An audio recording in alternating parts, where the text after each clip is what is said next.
eu sou a professora de Ciências Leonora Batista Campos.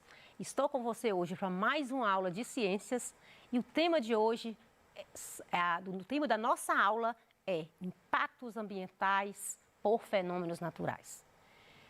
E eu espero que com essa aula de hoje você venha compreender, conhecer os impactos ambientais por fenômenos naturais, diferenciar os impactos ambientais naturais e os provocados pela ação humana, identificar as causas e consequências desses impactos para o meio ambiente e também reconhecer ações responsáveis que irão diminuir esses impactos ambientais.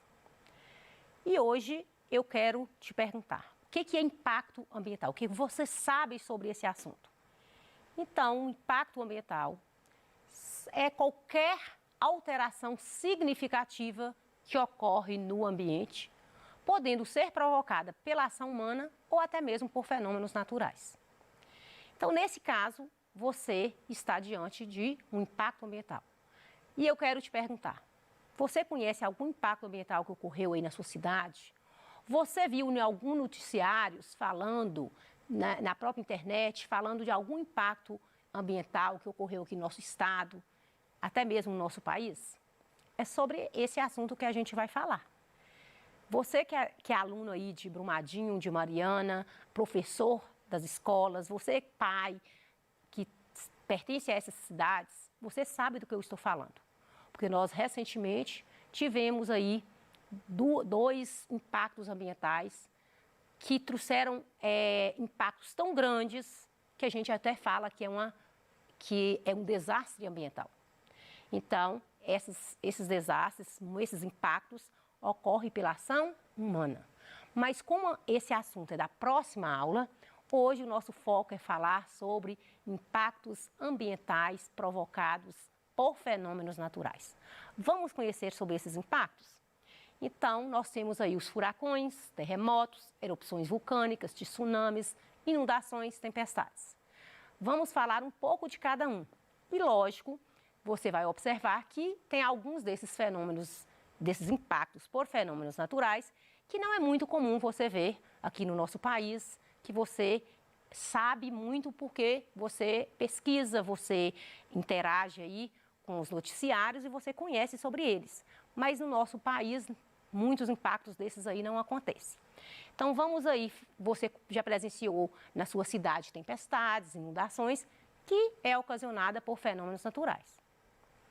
Embora, às vezes, é um fenômeno natural que proporciona algum impacto, mas às vezes, mesmo ele sendo um fenômeno natural, não quer dizer que ele também, as ações humanas, não venham potencializar as consequências desse impacto, mesmo ele sendo natural, que é isso que a gente vai abordar aqui na aula de ciências no dia de hoje.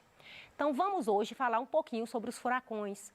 Você já ouviu falar em furacão? Como é que ele forma? Onde forma? Já aconteceu furacão aqui no Brasil? O que você sabe sobre isso? Então, vamos conhecer um pouco mais para você entender melhor. Então, o furacão, eu posso dizer que é um sistema de movimentação do ar. Mas para você entender furacão, eu quero que você pense comigo sobre o vento, a formação primária do vento. Então, vamos entender aqui. O vento, ele forma da mais alta pressão para a mais baixa. Numa zona aí de baixa pressão, o que vai acontecer? O ar fica mais agitado e tende a subir para as partes superior da atmosfera. Então, esse ar subindo para a atmosfera, a tendência é que o que está mais denso no alto da atmosfera tende a descer. Então, esse deslocamento do ar nós chamamos de vento. E, logicamente, quando acontece o vento, ocorre em uma baixa pressão, porque a movimentação do ar, ela faz diminuir a pressão. Então, quanto maior for a pressão, maior é a velocidade do vento. Então, vamos aí entender um pouco mais sobre os furacões. Geralmente, para formar um furacão, é necessário uma velocidade aí de 119 km por hora, acima. E também, geralmente, ele forma nas zonas dos oceanos, com a temperatura da água de 27 graus. é uma tempestade tropical, onde corresponde a um sistema de baixa pressão. Vamos entender sobre isso aqui. Então, ocorrendo a água dos oceanos, por ela estar aí na temperatura de 27 graus ou mais, ela vai ocorrer o processo de evaporação. Essa evaporação ela vai ocorrer mais rápido, ela vai ocorrer mais intensa. E se ocorreu a evaporação, vai ocorrer também o aumento da umidade do ar. Esse vapor de água ele sobe para a atmosfera, lá ele vai condensar para formar as nuvens. E nesse processo aí de condensação, vai ocorrer também uma liberação de calor, uma liberação de energia. Ocorrendo aí esse movimento, né, do ar, logicamente que a pressão também vai diminuir. Então, a diferença, eu não falei aqui agorinha que quanto maior for a pressão, maior é a velocidade dos ventos. Então, aí nós podemos falar que tem o furacão. Então, para ter um furacão, é preciso ter água quente, acima de 27 graus. É preciso ter grande umidade do ar, pelo processo de evaporação. Evaporou, umidade do ar aumenta. É necessário ter aí uma baixa pressão. Então, essa zona de baixa pressão, ela forma aí o furacão. Então, esse furacão, ele vem do aumento da evaporação das águas, da formação das nuvens, do calor liberado pela condensação da água e também do movimento do ar, que vai reduzir a pressão, aí você está diante de um furacão. O Brasil, ele é um país, né, que nós não temos indícios de furacão por causa da temperatura da água. Mas isso aí, ocorreu uma exceção aí, quando a gente pensa aí no furacão que aconteceu em 2004 em Santa Catarina. Então, o que aconteceu com como é que formou esse furacão? Então, esse furacão em Santa Catarina ocorreu pelo aumento da água dos oceanos, que passou pelo processo de evaporação, umidade do ar, condensação da água, zona de baixa pressão, ocorreu aí o furacão aqui no Brasil, que foi uma surpresa para todos nós, porque as nossas águas não apresentam essa temperatura que é propício para que ocorra um furacão. Então, o furacão ele precisa de águas quentes, que comum em regiões tropicais. Esse furacão que ocorreu em Santa Catarina em 2004, atingiu o estado de Santa Catarina numa velocidade aí de 150 km por hora. E também, esses furacões, eles são monitorados por satélites meteorológicos que vão controlar aí a formação da temperatura, a formação do furacão, vai controlar aí a temperatura, a velocidade dos ventos, a direção do vento, e aí pode dizer que você está diante de um fenômeno natural chamado furacão. Outro fenômeno natural que você já ouviu muito falar também é o terremoto. O terremoto, ele surge através do atrito, do choque entre as placas tectônicas. Então, para falar de terremoto, eu quero que você relembre comigo algo que você já aprendeu, que são as camadas internas da Terra. Você já aprendeu que a Terra ela é constituída por 3 camadas: crosta terrestre, manto e núcleo. Você já sabe que a crosta terrestre, essa parte sólida, formada por gigantescas placas, que a gente chama de placas tectônicas. Essas placas tectônicas, elas são próximas ao manto, que é esse que constitui o magma, que é aquela substância pastosa com alta temperatura, elevada pressão. Você já estudou sobre isso e você já sabe. Então, vamos relembrar aqui. O magma no interior da Terra, ele tem elevada temperatura, ele tem alta pressão e ele movimenta. E o movimento do magma ali dentro do interior da Terra é um movimento circular. E quando ele movimenta, ele vai ocorrer o quê? O atrito entre essas placas, o choque entre essas placas tectônicas. E com isso, elas afastam um pouco esse magma que está ali, substância pastosa, ele tende a sair. E quando ele sai, a gente vai falar que é erupção vulcânica. Então, tanto a erupção vulcânica e tanto os terremotos, eles surgem através do movimento das placas tectônicas que estão aí na crosta terrestre.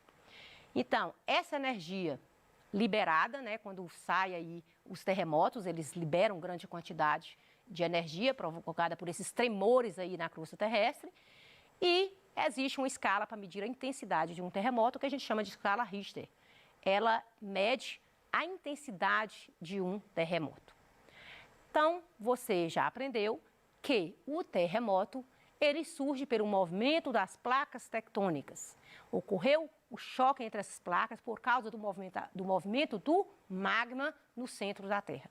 Então, movimentou o magma, essas placas se chocaram e aí ocorre aí o terremoto e a saída desse magma que a gente chama de erupção vulcânica. A erupção vulcânica, ela também é um fruto dessa movimentação das placas tectônicas, como eu já te disse, e é esse extravasamento do magma, é a saída do magma para fora, que é aquela lava que vai originar os vulcões. E aí a gente pensa aí que como que esse vulcão, o que que ele libera? Ele vai liberar aí grande quantidade de gases tóxicos, muita poeira, muito calor, muita temperatura. Então, essa erupção vulcânica, ela surge aí com elevada temperatura, muito calor e muitos elementos, muitos gases tóxicos que libera pela erupção vulcânica. Agora vamos falar de outro fenômeno natural que você também já assistiu sobre ele. Nós, graças a Deus, não temos aqui no Brasil, né, que é o tsunami. Então, o que é o tsunami? O tsunami também ele ocorre no fundo do mar por causa do choque entre as placas tectônicas, que a gente chama, na verdade, quando essas placas elas se chocam no fundo do mar, nós chamamos de maremoto. Então, acontece o choque dessas placas, entre essas placas, vai ocorrer um movimento maior da água. Essa água movimenta, ela chega aí às ondas, numa altura aí de 30 metros. A gente pode dizer que quando ocorre esse choque entre essas placas tectônicas no fundo do mar, esse é como se viesse uma força muito grande de baixo para cima, elevasse essa água, ocorresse um movimento maior entre essa água, e aí vai ocorrer ondas gigantes, que a gente geralmente fala, né, que os tsunamis são grandes ondas provocadas por terremotos. Então, essas ondas, elas podem atingir aí 30 metros de altura, pode chegar numa distância aí de 10, 100, 500 quilômetros. Então, vocês têm ideia daí de como que o tsunami, a consequência aí desse fenômeno para o ambiente. Então, essa força, como eu falei, ela vem de baixo para cima, onde ela vai elevar a onda, e é um fator imprevisível. Nós ainda não temos, né, com a tecnologia que a gente tem, de como prever um tsunami aí há mais tempo. Então, você tem aí as probabilidades de ocorrência, mas não tem, assim, aquele momento exato que vai acontecer. A formação de um tsunami, ele vem pelas atividades tectônicas, né, que é o principal fator, que é o choque, que é o atrito entre essas placas. Essa energia liberada, ela vai movimentar as águas, que se propaga aí, como eu já falei, numa distância de 10, né, até 500 quilômetros em alto mar.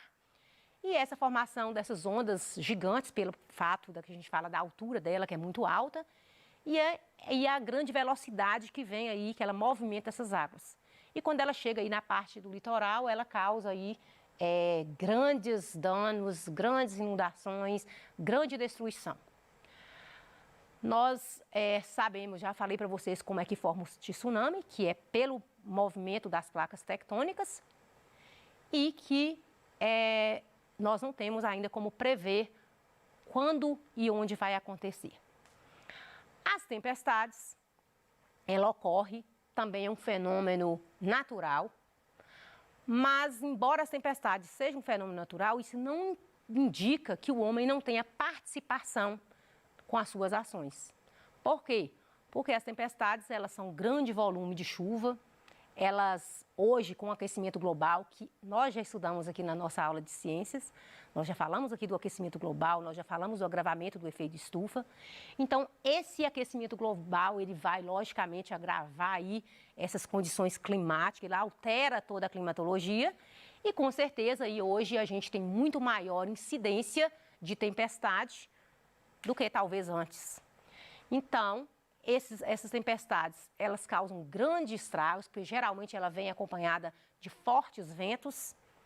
E esse ano, por exemplo, nós presenciamos aqui no nosso estado aí tempestades que destruíram casas, que destruíram, desabaram muitos locais aí com mortes, né? A gente viu aí grandes danos aí que as tempestades surgiram aí no nosso estado e provocaram aqui. E a gente vê que essas tempestades, mesmo ela sendo um fenômeno natural, ela tem também ação humana junto. E esse volume de água, né, que é muito grande, quando a tempestade vem, geralmente aquelas nuvens escuras, muito vento e muita água, um volume a mais, muito maior de água do que uma chuva normal. Essas tempestades, elas trazem também as inundações. As inundações, elas ocorrem por um grande volume de água. Isso impacta o meio ambiente, porque você sabe que, de acordo ao volume de água, nem sempre, principalmente os grandes centros, têm estrutura para receber um volume de água. Será que nas grandes cidades nós estamos preparados aí para receber grande volume de água que vem de uma forma natural, que não tem como você, que eu, controlar a chuva? Então, ela vem, de fato, ela chega até nós e, às vezes, ela vem com estragos, assim, muito intensos. E quando você observa uma tempestade, as inundações, você vai perceber que, às vezes, o homem tem responsabilidade nesse fenômeno, no efeito dele na natureza. Ele não tem controle da tempestade, mas, às vezes, as ações dele no ambiente contribuem para que venha ter umas consequências muito mais drásticas, como, por exemplo, o entupimento dos bueiros através dos lixos. O lixo, ele entope os bueiros, não tem por onde a água escoar, e com isso vem as inundações. Sabemos que nos grandes centros aí a gente tem aí muito concreto, pouca árvore, pouco solo exposto, então essa água vem, ela não tem como infiltrar no solo, então ela vai ser, não tem para onde ela sair, então ela vai passar aí por inundações. É preciso que você conheça mais sobre esse assunto, você pesquise, você investigue, vai aí, faça mais pesquisas sobre o furacão, sobre os tsunamis, sobre os terremotos, sobre a erupção vulcânica. Pesquise mais aí sobre esse efeito da tempestade, das inundações aí na sua cidade. E eu trouxe aqui para você algumas atividades que você vai poder praticar, que você vai poder interagir mais com o que você aprendeu. Vamos lá. As enchentes não são problemas graves, nos quais, principalmente nos grandes centros, como eu já falei, todos os anos essa ocorrência deixa muitas pessoas desabrigadas e, por vezes, até fazem vítimas fatais. As alternativas abaixo citam possíveis medidas para combater e evitar tragédias decorrentes das enchentes. Aí você vai escolher a que não condiz. Não vou responder essa questão. Você vai pesquisar, você vai interagir e você vai resolver essa questão aí, que você vai saber essas enchentes, as causas, as consequências que ela traz aí para a sua cidade, para o nosso estado, para o nosso país. Então, fique ligado e pesquise aí para você tirar a sua dúvida. Ainda trouxe outro desafio aqui para você, que é qual das alternativas a seguir não corresponde a um fator contribuinte para a formação de um furacão. Lembra o que nós falamos aqui? Quais os fatores essenciais para ter um furacão? O que é necessário, a presença de um furacão, ela se dá a quais os fatores? Lembra que nós falamos aqui da umidade do ar, da água quente, falamos aqui da baixa pressão? Então, pesquise aí e está aí esse desafio para você. Sobre os furacões, assinale a alternativa incorreta. Então, sobre os furacões, o que você aprendeu? O furacão, ele acontece aqui no Brasil? Já aconteceu algum? Nós falamos que não é comum, mas aconteceu o primeiro furacão em Santa Catarina, em 2004. Falamos aqui que o furacão ocorre pela velocidade, é a velocidade do vento que ocasiona pela diferença entre a pressão. Quanto mais alta a pressão, mais alta é a velocidade dos ventos, maior é a velocidade dos ventos. Tratamos isso aqui também. Então, Temos outra aqui que eu deixei para você sobre os tsunamis, que nós acabamos de falar. E aí você vai ver qual o tsunami, quais as consequências que ele traz, né, para um determinado lugar, onde que ele forma, você já aprendeu aqui hoje. Eu espero que você tenha gostado da aula, que você tenha aprendido e até a nossa próxima aula. Te aguardo e te espero.